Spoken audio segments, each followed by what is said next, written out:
And this change continues today and will continue into the future.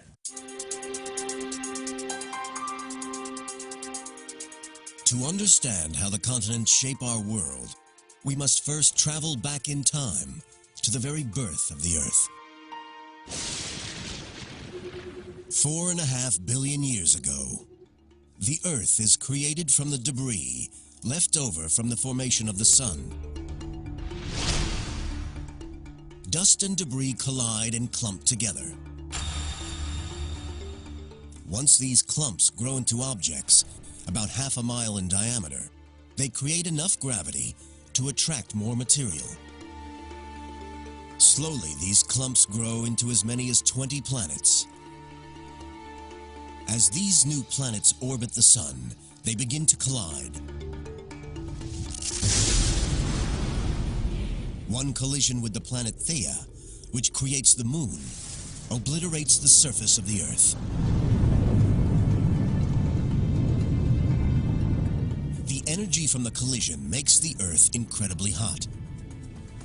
At around 11,000 degrees Fahrenheit, it's more than 7 times hotter than the inside of a cremation furnace.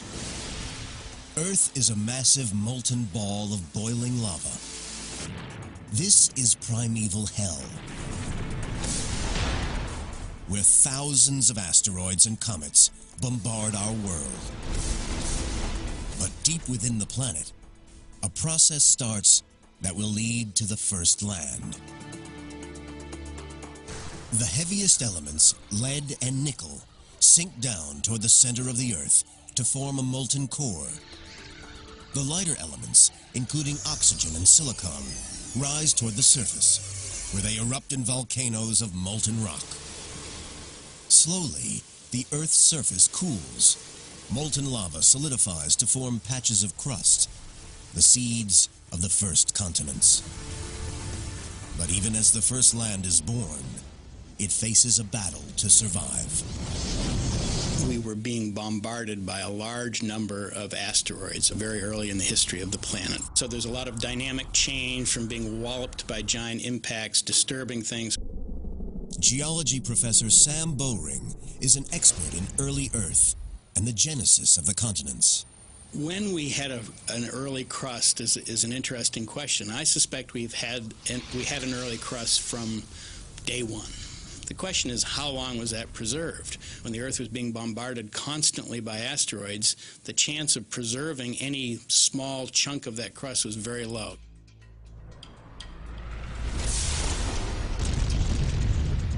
The relentless bombardment destroys the new planet's crust almost as soon as it forms.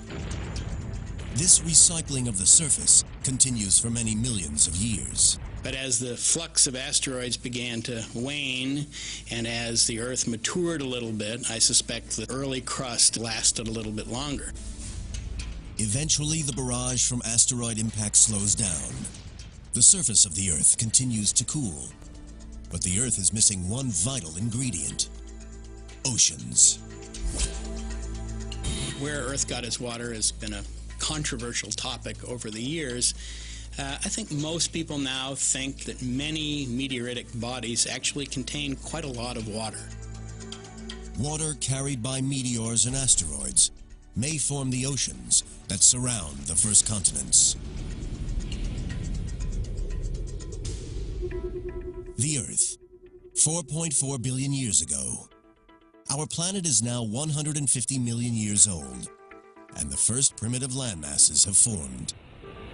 They are not like the 7 instantly recognizable continents of today. They are just small rafts of rock floating on the mantle. But now a type of rock appears on the Earth's surface that will form the nucleus of future continents. A rock buoyant enough not to sink into the bowels of the Earth.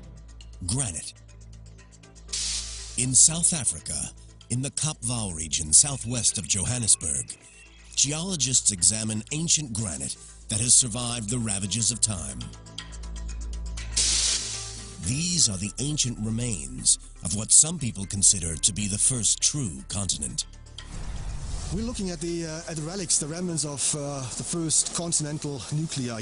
This is one of the oldest, but certainly the best preserved continental nucleus in the world. Geologist Alex Kisters studies how granite formed the first continents. The rocks here are so important because they are remarkably well preserved, much better than anywhere on Earth. And that allows us actually to study processes that were involved in the formation of these early crustal rocks. Kisters is collecting samples to date the age of the granite. We're drilling these little rock cores, taking them out, and then sending off that later onto the lab to be dated. Dating rocks is a complex process because over long periods of time, the minerals can break down and reform into new rocks. Scientists look for an ingredient of rock that is tough enough to withstand the test of time.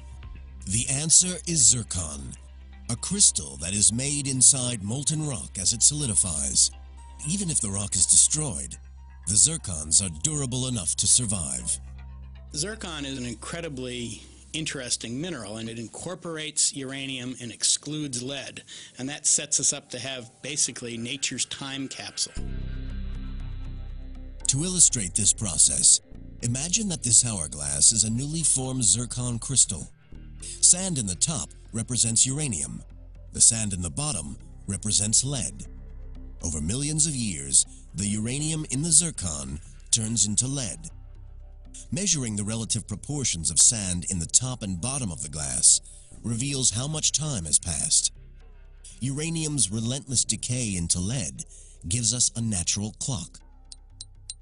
Using this technique, geologists date this granite at 3.5 billion years old. This makes it some of the oldest rock on the planet. These rocks make up a major part of what is known as the Kapval Craton. A craton is an ancient raft of rock, light enough to float on the mantle, and around which a continent will grow. Ancient cratons have also been found in the heart of the Australian and North American continents. The craton here in Kapval in South Africa stretches for 463,000 square miles. It's almost twice the size of Texas. Without granite, the craton and modern continental crust wouldn't exist. Granite forms when minerals in the crust melt, then react with water, cool, and crystallize. Because it is made of lighter minerals, granite is less dense than other rock in the mantle, so it floats on the surface and mixes with other rocks to form rafts of land. The Kapval Craton is not totally built from granite. The oldest rocks here are these amazing pillow lavas exposed along the Komati River. 3.5 billion years ago, they form under the sea as lava emerges from an underwater volcanic vent. Upon contact with water, the lava immediately gains a solid crust, which then cracks and oozes additional large blobs called pillows. These rocks are amongst the oldest that we know. It's basically identical to pillow lavas that we see on a recent ocean floor or in settings like Hawaii. The Komati pillow lavas begin their life on the ocean floor, but are pushed up out of the sea to form part of a continent. But where did the granite come from? To create it, you need the right mix of minerals. A new theory suggests that life itself may have provided the missing ingredients. It may sound like an outlandish idea, but there's some evidence that living organisms that use photosynthesis appeared around the same time that the continents began to grow, 3.8 billion years ago. Scientists suggest that early organisms, microbes, help speed up the breakdown of rock emerging at the Earth's crust. Over hundreds of thousands of years, this rock breaks down into new minerals, which sink back into the mantle. Deep below the surface, they heat up and form granitic magma. The magma rises into the protocontinent, freezes, and forms huge solid rafts of granite. Now stabilized, the craton begins to grow forming new baby continents. But cratons are not the only factors at work. More powerful forces are building up deep within the planet. Forces that have the power to rip apart landmasses and smash them together, changing the face of the planet forever.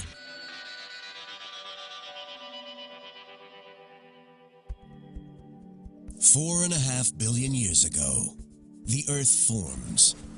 For many years, it is bombarded by asteroids and meteors.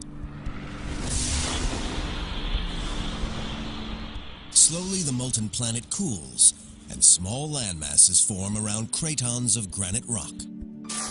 Massive forces from deep within the planet rip apart and smash these small proto-continents together as they grow into the large landmasses we see today. The surface